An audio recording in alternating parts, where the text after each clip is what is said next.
everybody. Welcome to another edition of Fighters Fury. It's Big Shell. I'm with the man, the myth, the phenomenal, marvelous Justin Wong. What's going on, man? I'm doing pretty good, you know. All right, that's cool. That's cool. It just happened to fly in town on his G5 plane and just chill out with us. But what games are you playing in the tournament at C-Bar Battles today? I basically just entered everything except for like Virtual Fighter and Mortal Kombat. Okay. I only expect to do well in the Capcom games, like Tekken and Balls Blue and like Melty Blood.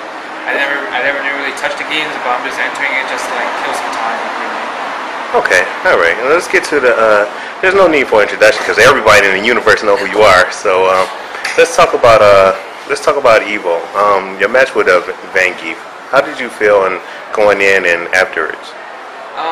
Well, I know he was always a really good player, and like, you know, simply this is like I just lost and I didn't really have a lot of practice time due to like certain things that I was involved with before Evolution.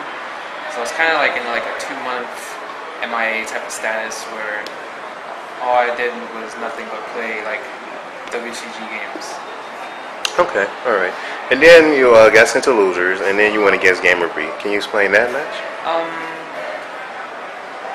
Well, like when I fought him, like I seen some of his matches like throughout the tournament, and it's really good. So I never fought like a really good Adon player as good as him. So that I didn't know what to expect. I was just like, all right, the only thing I can do is try to adapt as fast as possible. Okay. All right, and I know you've seen the virals out there where they had you they said where you were saying how Adon was trash and at PAX East, and then they mixed it with you playing against Gamer B. How do you feel about that? Well, see, the thing is, at PAX East, it wasn't like the complete version of the game. Okay. So certain characters were better than other characters. So at the time, like, he wasn't really that great because like a lot of his special moves were punishable on block. But I guess they buffed them up after the actual completion of the game. Because, you know, I was talking to like Seth Killian, he even told me that like Adon was probably one of the worst characters in the game, and I'm like, really? You know, I would think he would be like a pretty decent, solid, like annoying type of character. You know, he has good pokes, and like in every Street Fighter game he ever came out, all his special moves are always safe. But then he told me that all it's not safe, so I'm like, oh, that means he's pretty bad. So, but then I guess they fixed it and made him a lot better. Okay, fair enough. When you what was I gonna say? When you played against Daigo and on I forgot it. I think it was the Fight Club on the West Coast. The ending was spectacular, something to say, but a lot of people said it was fixed. What do you say about that? I don't think you can really fix that. Like, I don't see how you can fix the whole part leading to the ending where like he did an ultra and I perfectly timed the dive kick or the trade. I don't think how that could be fixed or anything. Right. Like, it just happened, and that happened to be like probably a really great moment just for the game, especially since it didn't come out yet. Okay. So I think because of that, that kind of like boosted up the game's ratings and like all that. Everyone got excited and they wanted to get the game as soon as possible and also play on that competitive level. Okay. How do you feel about the fighting game community now, as it is right now? I think it's actually growing a lot bigger because you can tell it's growing bigger because there's a lot of teams now. Like you have like I'm part of Evo Geniuses, so you have like EG Justin, EG Mar, and EG Ricky. Then you have like the FYC crew, like FYC Ryder, and you have like DMG Rico Suave, and then you have like, you know, EMP Sanford Kelly. You have like TS Team Spooky Arturo Sanchez. So because of that, I think it's like evolving into like more of like a break dancing type of crews. Like there's a lot of crews out there, you know. Right. So then, you know, it's just gonna keep popping out with more crews, and I think from there a lot more sponsors will get involved because it will be like, okay, this is a set of group of players that want to get part, you know, like show their faces a lot to events, and like it just helps gamers and the whole community in general. Because like if you look at FPS, they have like Frag Dolls.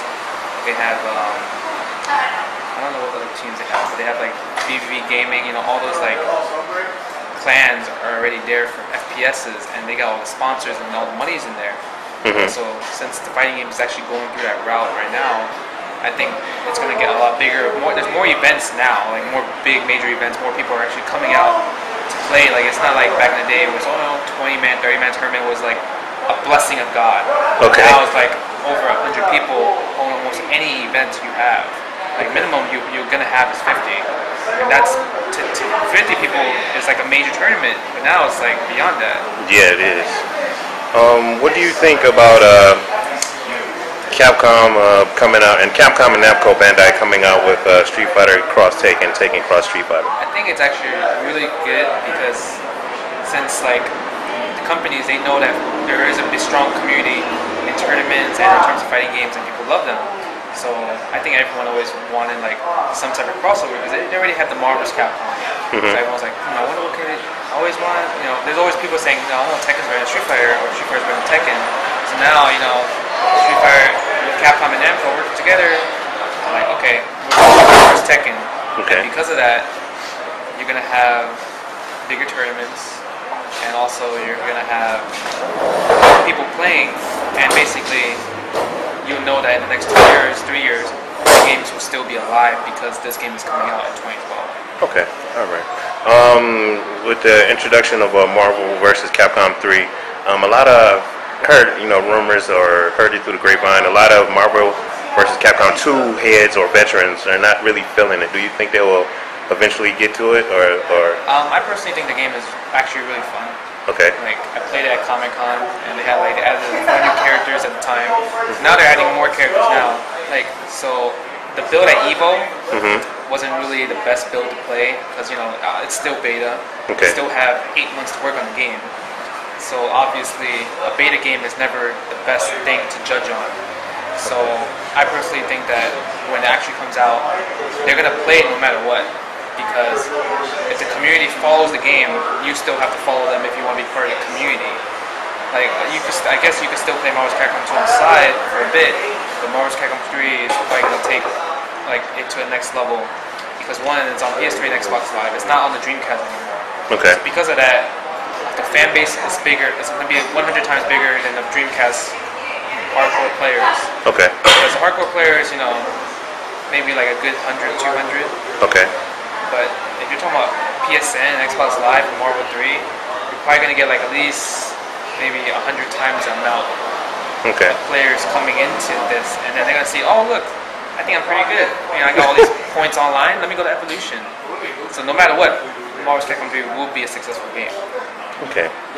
All right. How do you feel about the other fighting games that's coming out, like Virtual Fighters, King of Fighters, and Mortal Kombat? Like I know that UFC is not too strong in terms of Virtual Fighter because it's too like in depth, and like when you want to play fighting games, you kind of want to like play other fighting games at the same time. Like Virtual Fighter is like that type of fighting game where if you want to get really good at it, you can only focus on that one game. Right. So I think that's what turns people off about the games. But props to people that actually take the game seriously because it's probably the hardest fighting game to master. Okay. King of Fighters 13, I played it in California. I think it's actually a really good game. 100 times better than 12. Okay. So they fixed a lot because they kind of brought back like the old school, like maybe 98 type of feeling to King of Fighters 13. So that's really good for all the SNK fans out there because that game will get loved. Okay. And Mortal Kombat 9, I'm not too sure about it because ever since Ultimate Mortal Kombat, it kind of like messed up. But I hear that the Mortal Kombat 9 system is basically trying to bring back the old school feeling. Okay. So if they successfully do that, the game will be successful.